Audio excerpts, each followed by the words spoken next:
بسم اللہ الرحمن الرحیم وَإِذْ يَعِدُكُمُ اللَّهُ إِحْدَى الطَّائِفَتَيْنِ أَنَّهَا لَكُمْ وَتَوَدُّونَ أَنَّ غَيْرَ ذَاتِ الشَّوْكَةِ تَكُونُ لَكُمْ وَيُرِيدُ اللَّهُ أَن يُحِقَّ الْحَقَّ بِكَلِمَاتِهِ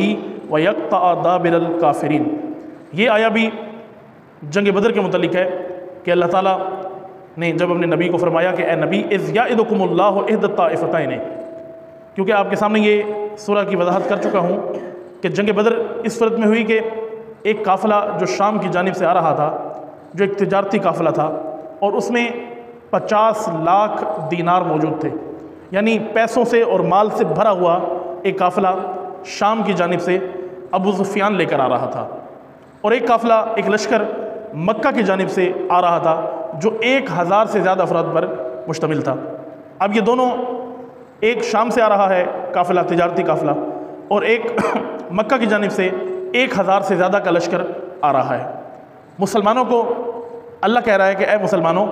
میں نے تمہیں یہ وعدہ دیا تھا اِذْ يَعِدُكُمُ اللَّهُ إِحْدَى الطَّائِفَتَيْنِ أَنَّهَا لَكُمْ،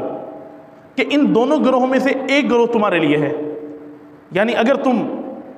شام سے آنے والے تجارتی قافلے پر حملہ کرو تو بھی جیت تمہاری ہے، کامیابی تمہاری ہے، اور اگر تم مکہ سے آنے والے لشکر کا مقابلہ کرو تو بھی جیت تمہاری ہے، تو بھی جیت تمہاری ہے۔ اِحْدَى الطَّائِفَتَيْنِ، اللہ نے ان دونوں میں سے ایک پر تمہیں فتح عطا فرمائی ہے، اس کا انتخاب تم نے کرنا ہے۔ أَنَّهَا لَكُمْ، ان دونوں میں سے ایک تمہارے لیے ہے۔ وَتَوَدُّونَ أَنَّ غَيْرَ ذَاتِ الشَّوْكَةِ تَكُونَ لَكُمْ، مگر تم یہ چاہ رہے تھے کہ تم اس گروہ کے ساتھ لشکر کشی کرو جو غیر مسلح ہے۔ وَيُرِيدُ اللَّهُ أَن يُحِقَّ الْحَقَّ بِكَلِمَاتِهِ، مگر اللہ کا ارادہ یہ ہے کہ اللہ اپنے کلمات کے ذریعے حق کو تقویت عطا کرے۔ وَيُحِقَّ الْحَقَّ بِكَلِمَاتِهِ وَيَقْطَعَ دَابِرَ الْكَافِرِينَ، اور اللہ کافرین کی جڑ کو کاٹ دے۔ اس آیہ میں ہوا یہ کہ مسلمانوں کا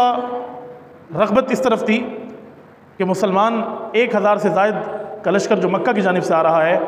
اس کے ساتھ نبرد آزما نہ ہو، بلکہ شام سے آنے والے قافلے کے ساتھ نبرد آزما ہو۔ اس کی وجہ یہ تھی کیونکہ جو لشکر مکہ کی جانب سے آ رہا تھا اس میں 1000 سے زیادہ جنگجو تھے، اور جو قافلہ تجارتی قافلہ شام سے آ رہا تھا اس میں کوئی جنگجو نہیں تھے، اس میں 50 لاکھ دینار تھے اور 40 محافظ تھے، 40 کل محافظ تھے اور 50 لاکھ دینار کا سامان تھا اور مال و منال تھا۔ مسلمان یہ چاہتے تھے کہ ہم مکہ سے آنے والے ان ہزاروں جنگجوؤں کی بجائے اس تجارتی قافلے پر حملہ کریں تاکہ پیسہ بھی ہاتھ میں آئے اور جان بھی بچ جائے۔ اور اس وقت جو مسلمانوں کی حالت تھی اس کے مطابق ان کا یہ فیصلہ کہ ہم نے تجارتی قافلے پر حملہ کرنا ایک لحاظ سے ٹھیک بھی تھا، لیکن ہوا یہ اللہ نے وعدہ دیا ہوا تھا کہ آپ دونوں میں سے کسی پر بھی حملہ کریں گے، کسی کے ساتھ بھی نبرد آزما ہوں گے، اللہ نے آپ کو کامیابی دینی ہے۔ اللہ کا یہ وعدہ تھا کہ جنگ بدر میں آپ کو کامیابی ہوگی۔